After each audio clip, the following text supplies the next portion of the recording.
So the episode begins with a small expedition dump and...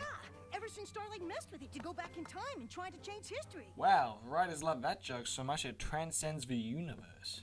And so it turns out that Starlight and Twilight have done some magical bullshit and got the personal security violator working again.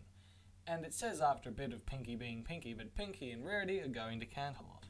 Canterlot, the city of uppity pricks. You know, the equation in society isn't as good as we all think. Think about it. Canterlot's full of assholes who think they're better than all the other races. Everyone is extremely judgeful, as in the second you do something even slightly strange, everyone immediately starts gossiping about you. Oh, and we all know about Celestia. My little pony, my little pony. Heart faithful and strong to have my friends. What's this? The train isn't being used for exposition? Pinky and Rarity arrive in Canterlot, ready to find the friendship problem, but Pinky thinks it'll find them, so they decide to go get some food. We find out that everywhere the free hoof rating is good, so says Zesty Gourmand. But it isn't. It sucks. Like, really sucks. I'd like to make a joke about how much it sucks by tasting like something really bad, but they say quite a lot it doesn't taste like anything at all. So since the food there tastes like nothing, Pinky follows her nose, which leads to a hidden gem of a restaurant which is Indian themed and serves food that actually tastes good. And it does. I love Indian food. And for some reason, Rarity's rather uptight about it. It's interesting that she'd be uptight about it. She's certainly done stuff before which is less upper class than going to an unrated restaurant. Like when she did the Sisterhood Social or... I actually can't think of many off the top of my head, but it's long since been established, as I'm pretty sure there was an episode where she learned that exact lesson. Also, when I was looking for that episode, I happened upon the wiki for her, and it's a thing for martial arts. The two owners of the restaurant are introduced. Coriander Cumin, a grumpy stallion who thinks it's all a waste of time, and his hopeful daughter, Saffron Masala, whilst they're fighting. Pinky tries the food and convinces Rarity this is a friendship problem, so Pinky and Rarity decide to help, because that's their jobs. Kinda. You know, I've never really thought about this, but the rest of the main six, like, other than Twilight, just kinda got dragged into Twilight's crazy life. Sure, at first they were the ones trying to be friends with Twilight, but I bet they weren't expecting to ever be fighting monsters and stuff. They just do it anyway. They don't give a shit. Anyway. And so we have the challenge for the episode, being different and genuine in a world that rewards being the same and ingenuine. I certainly find this a big problem in the world. The big entertainment networks all follow the same idea of simply copying whatever's successful. Even some of the YouTubers, and what's even worse is that it actually works. Anyway. So Rarity gets Zesty Gourmand to come and taste the food. Pinky and Rarity do their respective things to get ready for Zesty, who's coming that night. And then comes a song as Rarity helps redecorate the restaurant and Pinky tries to drum up business.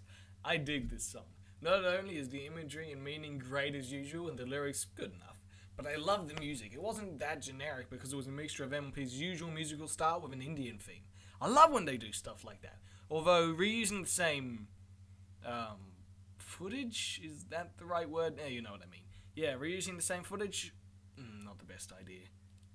But then, Pinky and Rarity have accidentally been working against each other. Rarity making the place the same as everywhere else and Pinky telling people it was different. It doesn't pay off in the same way that it usually would, with some hijinks and Rarity and Pinky taking some kind of fall, but that's because we're halfway through the episode. If it was the start, then that would have happened. But no, instead it's quick and simple, but not rushed, as Zesty Gore bitches all like, "This place blows, fuck y'all," and leaves. Although, at the time, her reaction is somewhat justified, as the place was trying and failing to look like the other places, as it did keep a little bit of itself. And there was a bit of a turmoil which led to Zesty getting some soup or something in her face. But she was a total bitch afterwards. And then comes probably my favourite scene of the episode, in which Saffron and Coriander reconcile over food, realising why they got into this in the first place. I know it's an overused trope, but I liked it anyway. What can I say? I'm a psycho for bringing up characters' history in a reminiscent way. So with their relationship fixed and Rarity's fuck-up glossed over, Rarity decides if her and Pinky just swap jobs, they'll be able to fix it. Because Zesty Gourmand is a bitch and who gives a shit what she says. And so Pinky makes it look exactly the same as it did, wasting all that princess money Rarity spent making it look different. And spending even more on the process to make it look the same as it used to. Twilight must be fucking loaded, really. And Rarity uses her influence to influence people to come and eat food that doesn't taste like shit. I know it doesn't taste like anything, but I had to. At least once. But then this bitch shows up again. And she's all like, Hey, what the fuck is all this? I didn't say you could eat here because for some reason I think I'm more important than other people. And what's really fucked up is that there's people actually like that in real life who think like that. I know, the fucking fourth wall. And then Rarity owns her ass with a callback to early in the episode, and then everyone cheers. Ding dong, the bitch is gone, let's eat.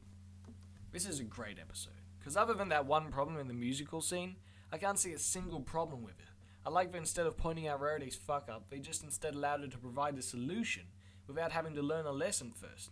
And of course, it's a great lesson to be teaching.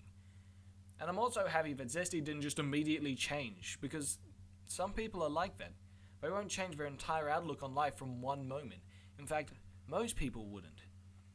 Anyway, I've been the Scory or Scorer